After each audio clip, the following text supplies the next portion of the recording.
Number 10. Steven Steiner. Oli 4. detsember 1972 ja armas 7-aastane poiss nimega Steven Steiner kõndis koolist koju Mercedis, Californias. See oli teekond, mida ta tegi peaaegu iga päev. Seekord polnud tal aimugi, et ta oli juba täieliku kurjuse sihikule võetud.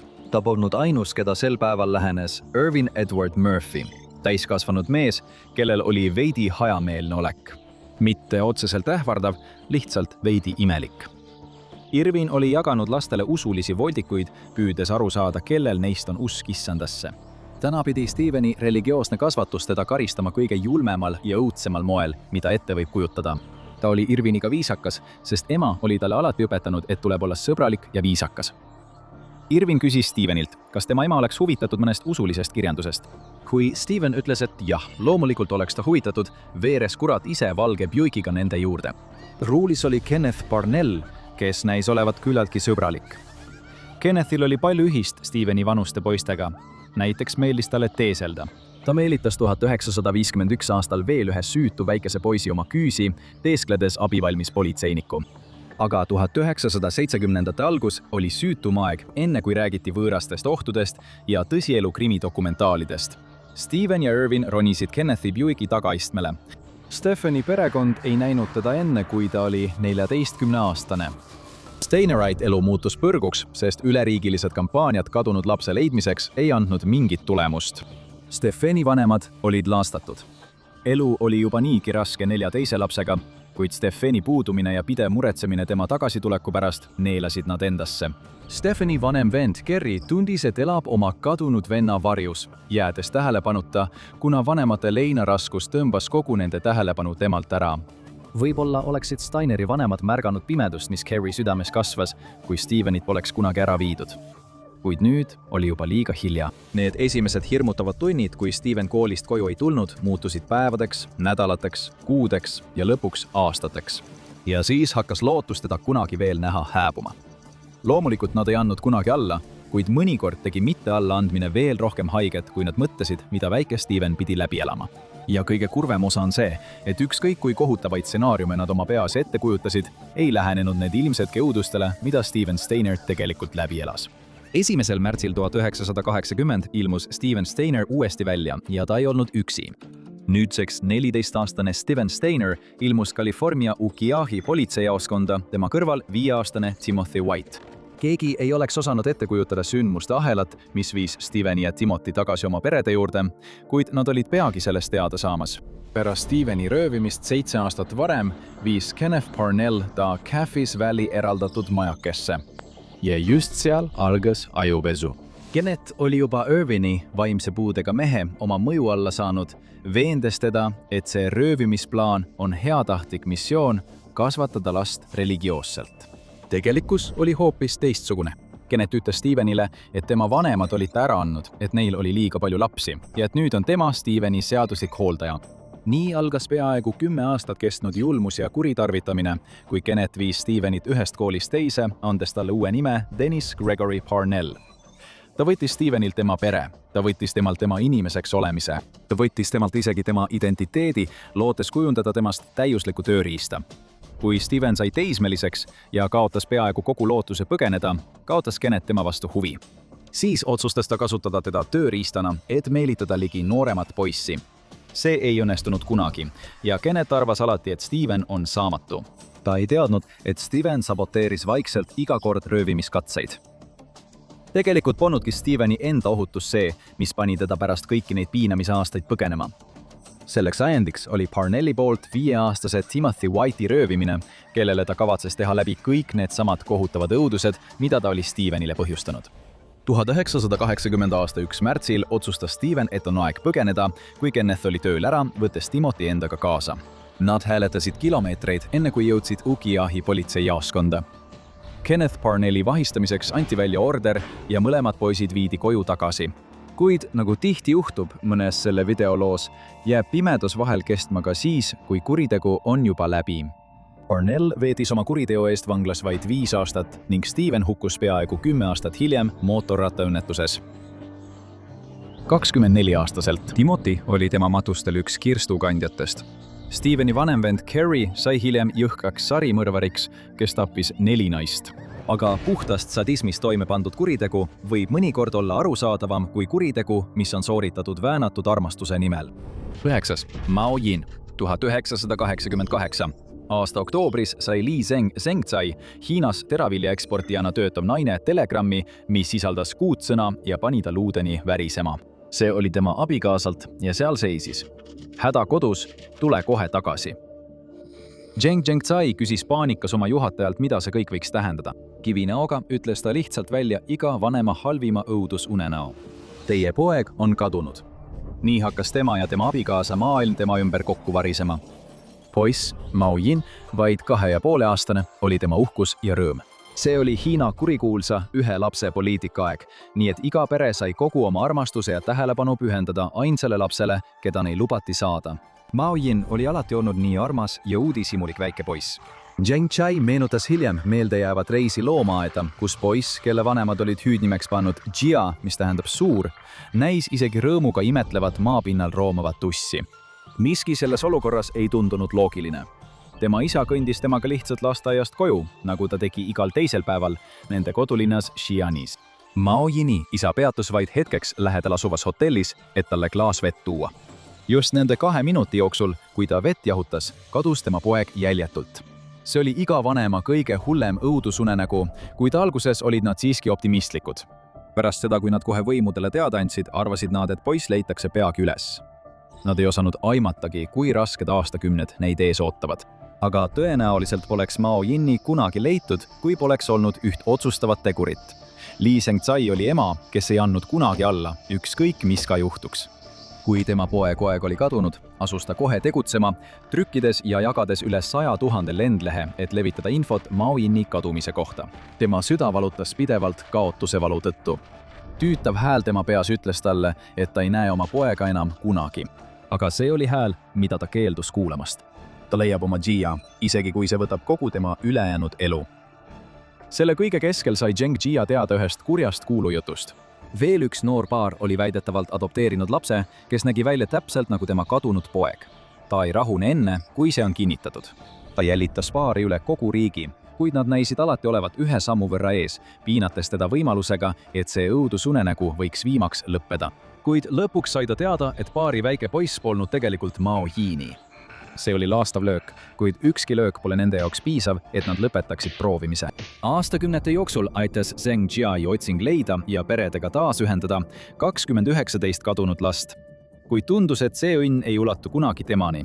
See oli nii, kuni tehnoloogia jõudis lõpuks Zhengzai otsingute intensiivsusele järele. 2020 aasta aprillis sai politsei vihje paari kohta, kes oli 32 aastat varem ostnud lapse Sichuani provintsis 66 000 juaani ehk umbes $845 eest. Uurimise käigus suutsid nad kasutada fotopõhist tuvastust ja DNA testimise tehnoloogiat, et kinnitada, et täiskasvanud mees nimega Gu Guo Ning Ning, nime, mille röövijad talle olid andnud, oli tõepoolest Mao Jin.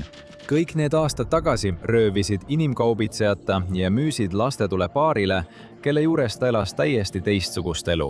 Kui Gio jaoks pidi olema õudne avastada, et kogu tema senine elu oli sisuliselt rajatud valele, muutis emotsionaalne taaskohtumine tema päris ema ja isaga 32 aastat kestnud otsingud iga sekundi väärt.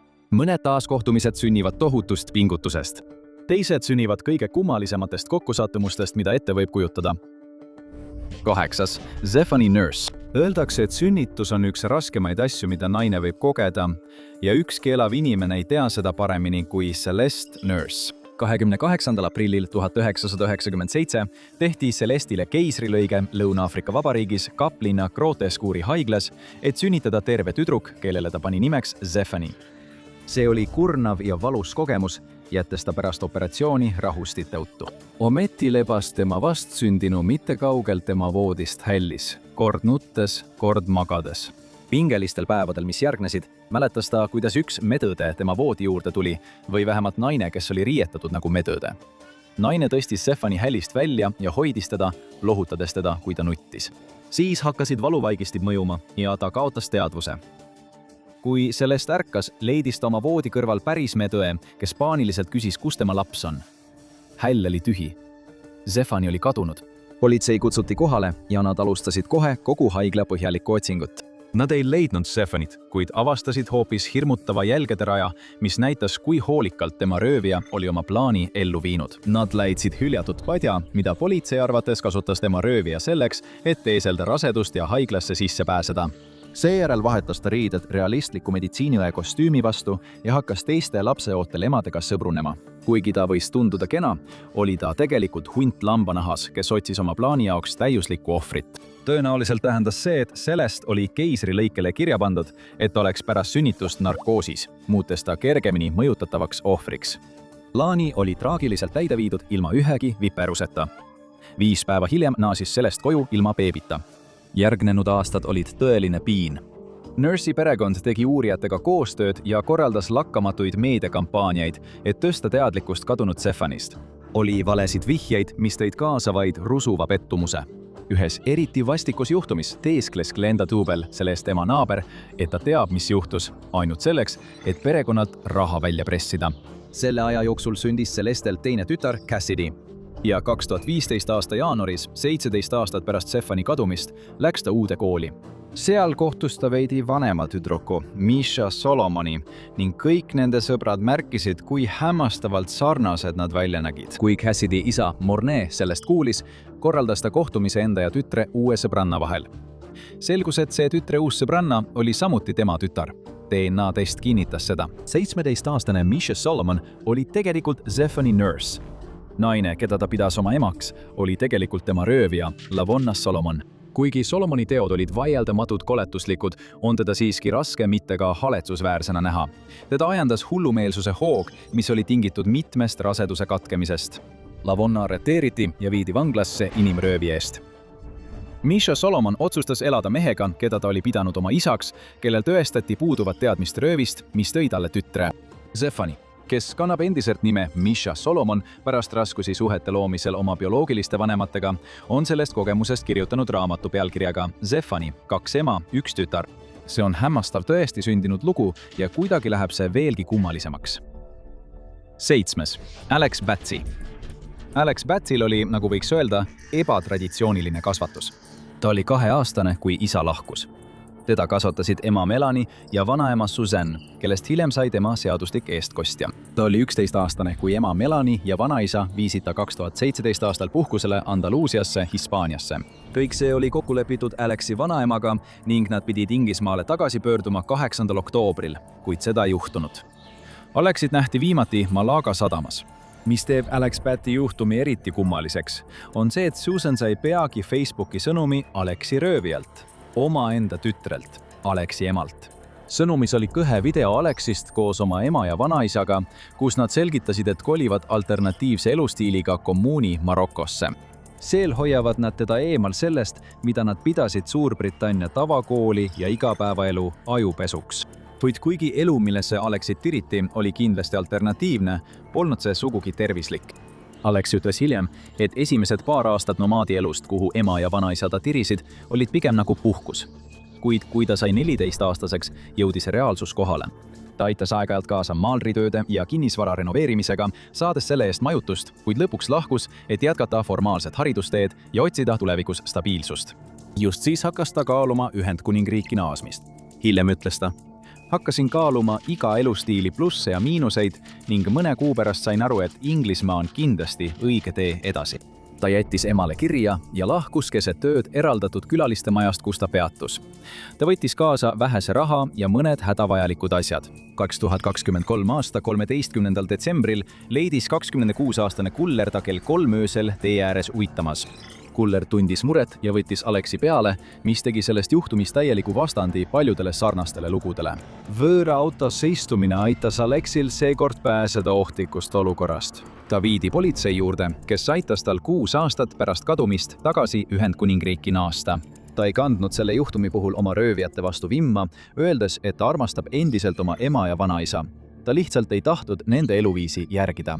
Aga kui rääkida lastest, kes lõpuks ise tee koju leiavad, siis Alexi teekond pole midagi võrreldes pika ja üllatava teega, mille läbis meie järgmine juhtum. Number 6. Saru Brierley. Sheru Munshi Khan sündis umbes 1981 aastal Indias Madhya Pradeshi osariigis kandvas hindu emale ja moslemist isale. Tema isa lahkumine varases eas viis Saru ja tema ema vaesusesse. Tema ema pidi tegema rasket ehitustööd ning Saru ja tema 2 õde-venda pidid, et ots otsaga kokku tulla kohalikus rongijaamas kerjama. Nagu hiljem selgus, oli just rongisõit see, mis muutis Saru elu täielikult. 1986. aastal kavatses Saru vanem vend Kudu sõita 43 miili pikkuse rongisõidu Kandvast Burhanpuri linna, kus nad lootsid natukenegi rohkem raha teenida. Saru palus end kaasa võtta ja Kudu nõustus vastumeelselt, aimamata, millist liblika efekti see otsus tegelikult käivitab. Kui rong Burhanpuri jõudis, oli Saru, kes oli vaid umbes 5-aastane, täiesti kurnatud. Kudu keskis tal jaamas oodata ja magada ning just nii Saru tegigi. Ja just siis juhtus esimene õudusunenäoline pööre. Kui Saru magas, sai Kudu raudteed ületades rongilt löögi ja hukkus. Kui Saru ärgas, polnud tal aimugi, mis toimub, ja ta oli segaduses, miks tema vend ei olnud seal. Pärast nii kaua ootamist, kui ta suutis, sattus Sheru paanikasse ja läks jaama seisnud rongi tühja vagunisse. Saru oli pärast pikka päeva endiselt väsinud ja jäi rongivagunis magama. Rong alustas oma teekonda, kui Sheru magas ja kui ta ärkas, oli ta kodust 930 miili kaugusel. Võõras kohas ja liiga noor, et mäletada või selgitada, mis temaga juhtus, oli Sheru lõksus peaaegu 1000 miili kaugusel oma vaesest emast. Ta oli Howrah raudteejaamas Lääne-Bengaali suurlinnas Kolkata linnas. Kui ta üritas teistele rongidele hüpata ja koduteed leida, jõudsid need alati tagasi Howrah jaama. Alguses jäi ta ellu, otsides jaama ümbruses toidujäätmeid, enne kui liikus edasi linna, et leida tööd, mis aitaks tal ellu jääda. Ta elas niimoodi nädalaid, kuni kohtas teismelist, kes viis ta politsei juurde kui kadunud lapse. Seejärel viidi ta hüljatud laste varjupaika.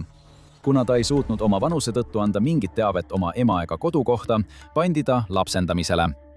1987 aastal adopteeris ta üks perekond Tasmaanias, Austraalias.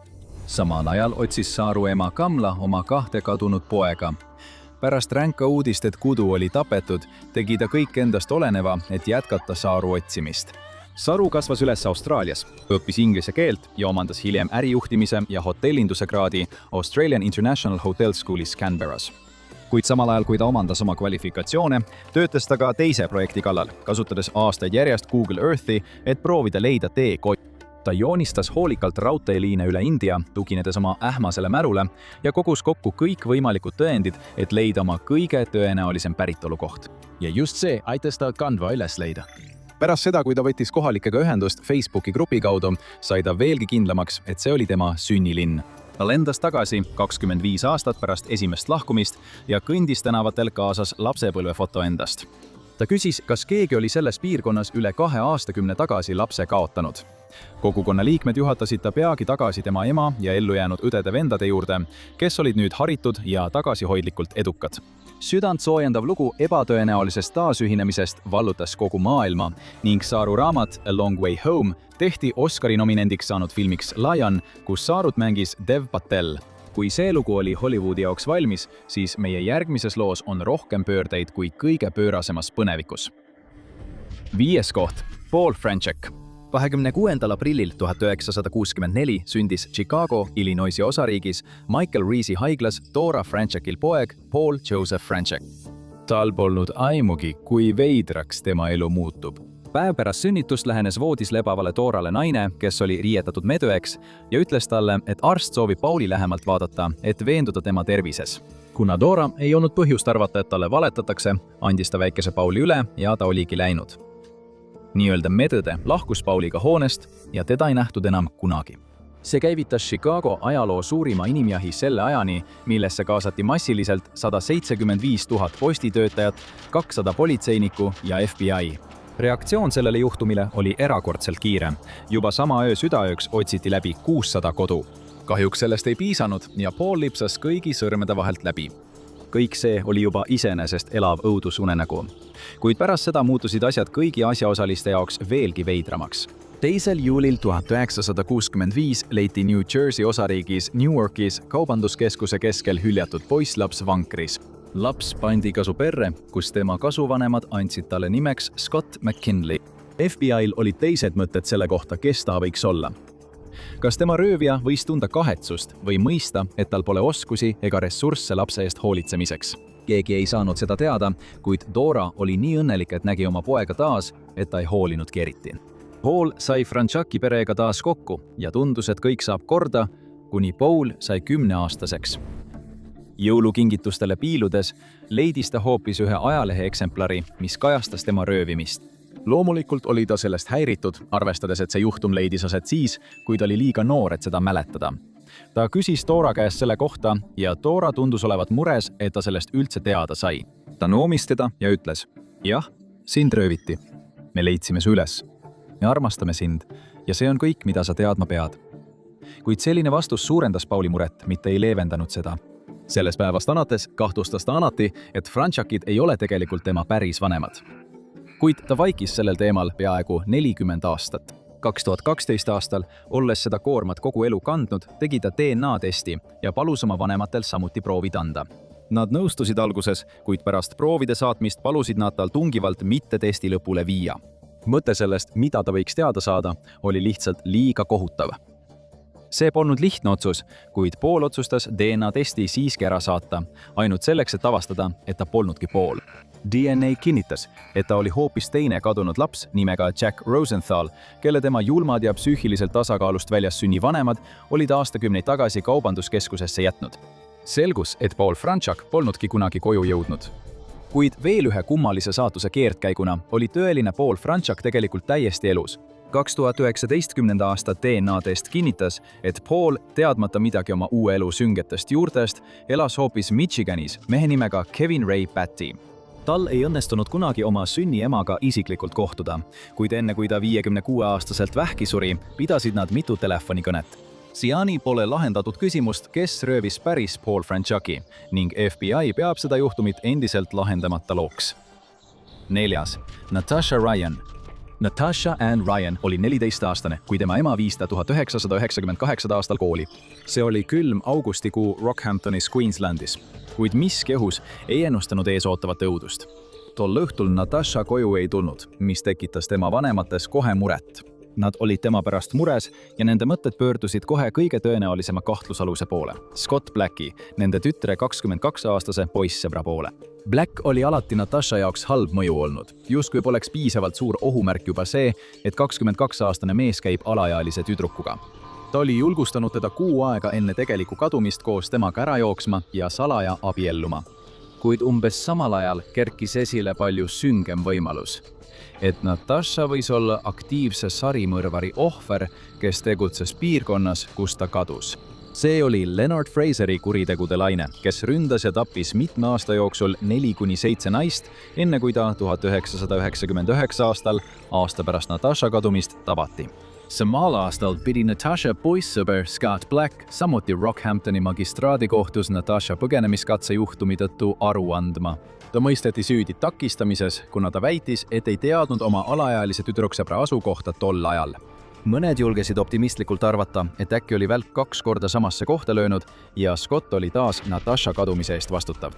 Kuid kui keegi ei suutnud Natashat leida, tunnistasid tema murtud südamega vanemad, et ta võis olla lihtsalt järjekordne Leonard Fraseri paljudest ohvritest. Fraser tunnistas isegi tema mõrva üles, mis näis juhtumi lõpetavat. Perekond pidas oma tütrele mälestusteenistuse.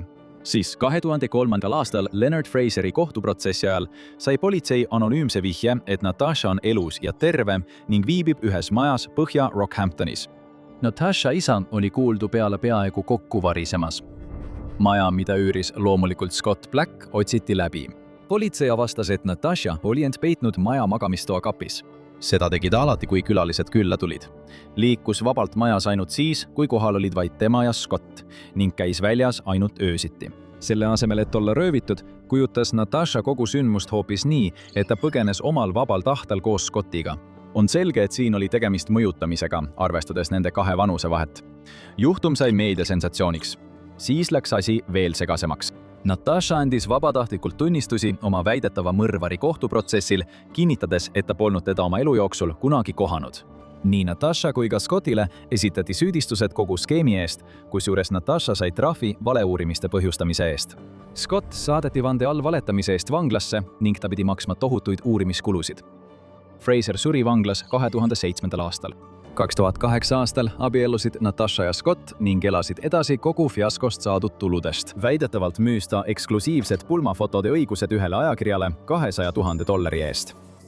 Nagu paljudel selle videolugudel, ei olnud ka Natashal õnnelikku lõppu. Talati. 2024 aastal Rockhamptoni golfiklubist surnuna, olles 40-aastane. Võimud välistasid kuriteo, kuid varajased surmad näivad sageli olevat kummaline teema, mis kaasneb nende lapsepõlves kadumise juhtumitega. Meie ringreis hirmutavate juhtumite seas on viinud meid üle kogu maailma, kuid mis juhtub siis, kui õuduslugu algab lubadusega reisist maailma kõige õnnelikumasse paika? Kolmas koht. Susan Gervais. 1960-ndad olid üllatavalt süütu aeg. Aeg enne 24-tunniste uudiste ja sotsiaalmeedia pidevat paranoiat, mis külvab hirmu meie kõigi südamesse. 1969 aastal oli 4-aastane Susan Priest Pontefractist Inglismaalt koos oma üksikema ja õega Haagis suvilapuhkusel.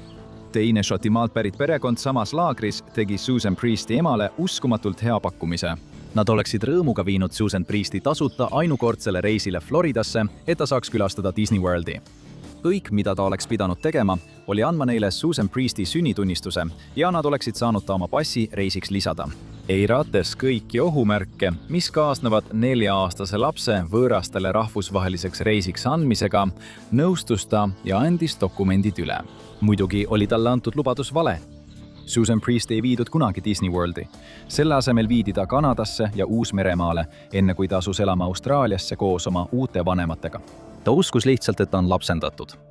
Kui ta oli 16-aastane, oli Uus-Meremaa passi dokumentide jaoks vaja tema pärisema ema allkirja, mis paljastas, et lapsendamispabereid polnudki olemas. Tema võltsvanemad väitsid, et ta anti vabatahtlikult ära, kuid selleks ajaks polnud tal aimugi, kuidas oma sünniema juurde tagasi saada. Tema nimi oli nüüd Susan Gervais ja ta ei suutnud oma algset perekonnanime meenutada. Tema võltsema suri hulgiskleroosi tõttu, kui Susan oli 10-aastane, jättes ta rändava kogukonna kasvatada, kus teda väga armastati. Kui Susan sai 21-aastaseks, olid mõlemad röövijad surnud, samal ajal kui tema sünnipere otsis teda Inglismaal endiselt taga. Ta otsustas pärast kõiki neid aastaid proovida seda ühendust siiski luua.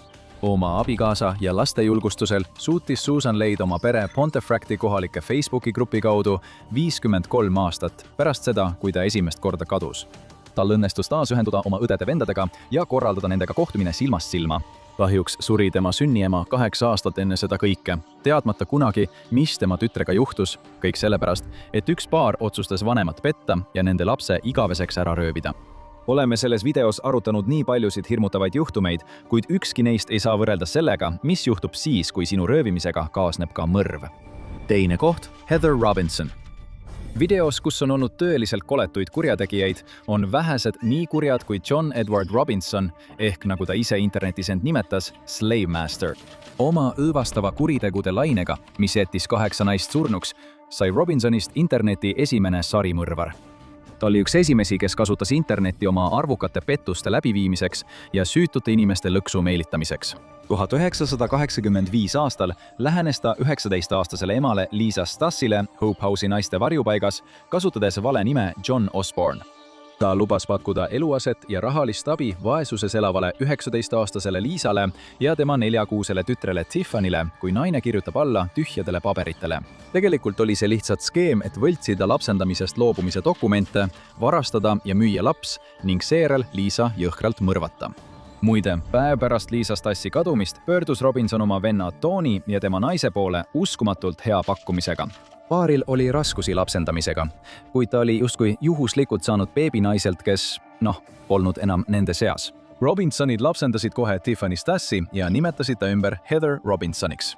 Nad olid igavesti tänulikud Heatheri onu Johnile, et ta andis neile imebeebi. Muidugi ei teinud ta seda oma südame headusest. Ta pani oma vennal maksma talle tüdruku eest $5500 kohtukuludena. Tema kurjus ei teinud erandeid ka pereliikmete suhtes.